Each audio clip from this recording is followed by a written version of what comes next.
Let me share a statistic with you. Most people that are caught and killed in avalanches, avalanche, stay back! That avalanche was triggered by someone in their party. It's a bummer that people are passing away due to avalanche hazard and avalanche trauma. The good news is we can prevent it in most cases. Between 2021 and 2022, something shocking happened to the US ski industry.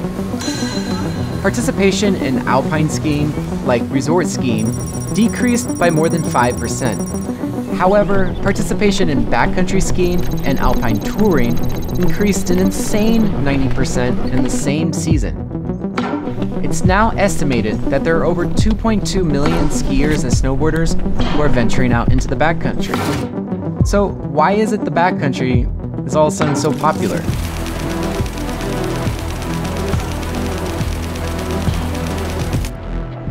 But this new allure has a hidden edge to it. You see, there's no ski patrollers out there who are actively managing avalanche risk for you. There's no signs to tell you where to go and where not to go. So if you choose to go out into the backcountry, you need to know what to look out for so that this literally is not your last ski season. And to help us all out, I asked my friend Jason Antin, who's a certified alpine guide and a mountain safety expert, to share what he thinks are some of the big high-level things that every backcountry skier and snowboarder needs to know. When I'm either working as a guide or traveling as a recreational backcountry skier, mountaineer, ice climber in a winter environment, the first line of defense and the first part of my thought process is identifying the 4 horsemen of mountain hazards. In this video, we're going to be exploring what these 4 mountain hazards are, how to spot them, and what tools and what techniques can we use to avoid them. So let's get out there.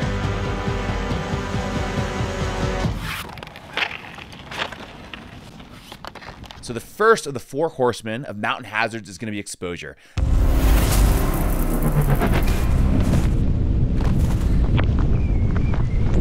And exposure is anytime the human body is not happy. It's not going to be able to survive in that environment. And that could be cold conditions, that could be super hot conditions. It's pretty much any scenario where the natural environment causes our body to not work like it's supposed to.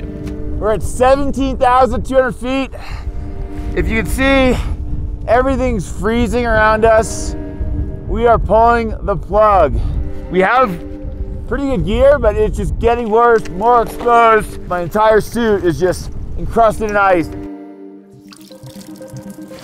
There's a lot of things we can do to prevent exposure. We can categorize our tools like, say, outerwear as a proactive tool, right? We put on layers ahead of time to make sure our body temperature doesn't get so low we can't function.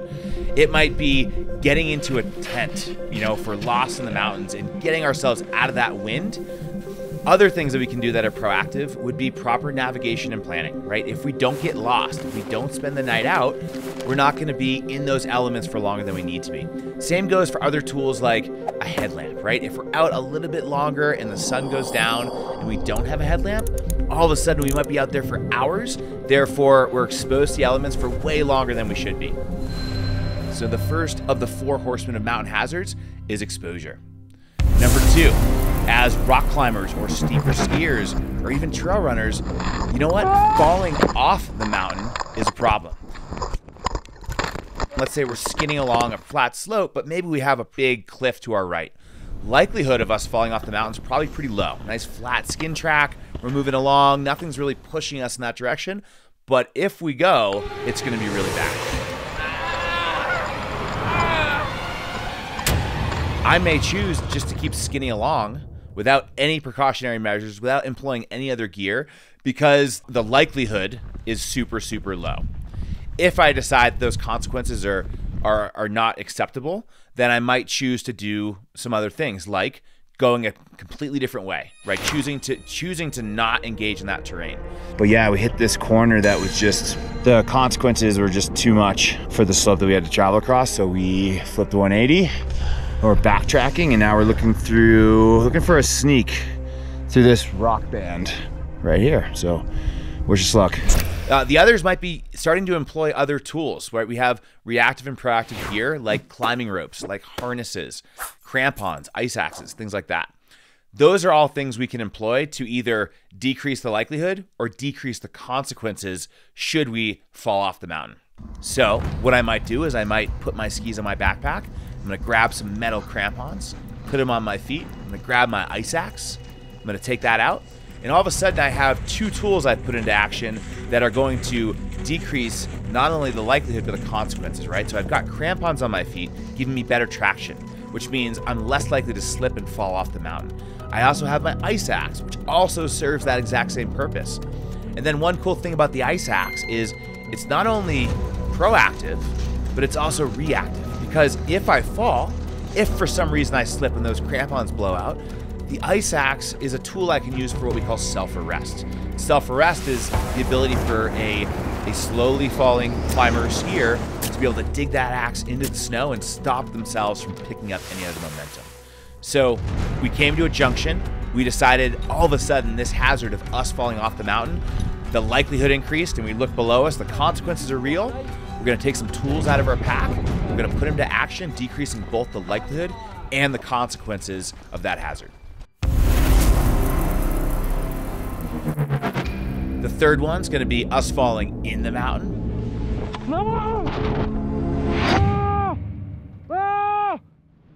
Falling in the mountain is any scenario where the magic carpet gets pulled out from underneath you. So that could be crevasses, that could be moats, that could be tree wells.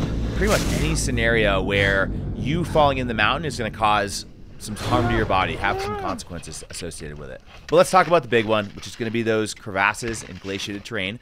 And yeah, if you're traveling in those zones, it's certainly a very real, serious hazard. The cool thing is, maps will actually show you where glaciated terrain typically starts, but that's a forecast. And you as backcountry travelers need to be able to identify things in the nowcast. Let's look at a glacier like a Snickers bar. If you're to hold up this delicious Snickers bar and you start to bend it, I think all of us can probably remember there's going to be these cracks that form on the top of the bar. And as you bend that bar down, you're going to see those cracks open up. And the Snickers bar, believe it or not, acts pretty darn close to what a glacier's doing. And those cracks in the Snickers bar, those are crevasses. And so as you're traveling in the backcountry, you get above tree line, you actually step foot on a glacier, and then start looking for those cracks. Look for that Snickers bar effect out in the mountains in front of you. And what you want to do is you want to avoid those cracks. In the middle of winter and in very early spring, a lot of those crevasses are actually filled up with snow, so it's a lot less likely that you're actually going to fall in. In fact, you'll probably skin and walk right over the top of crevasses in early season and winter without even knowing you're on a massive crack in the earth because it is filled in. It has either snow in it or a snow bridge on top of it.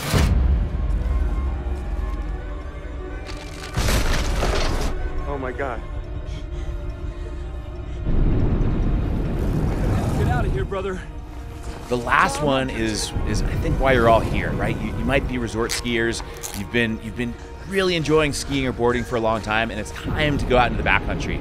So let's talk about the fourth and final of the 4 horsemen of mountain hazards: the mountain falling on us.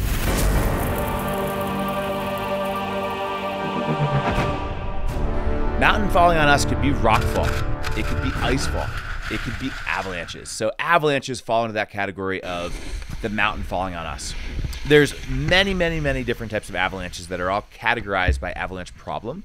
The ones that folks see these really dramatic avalanche accidents from are typically like slab avalanches. In order to trigger one of these really nasty, catastrophic slab-based avalanches that we're talking about, you need 4 things. Number 1, a strong slab.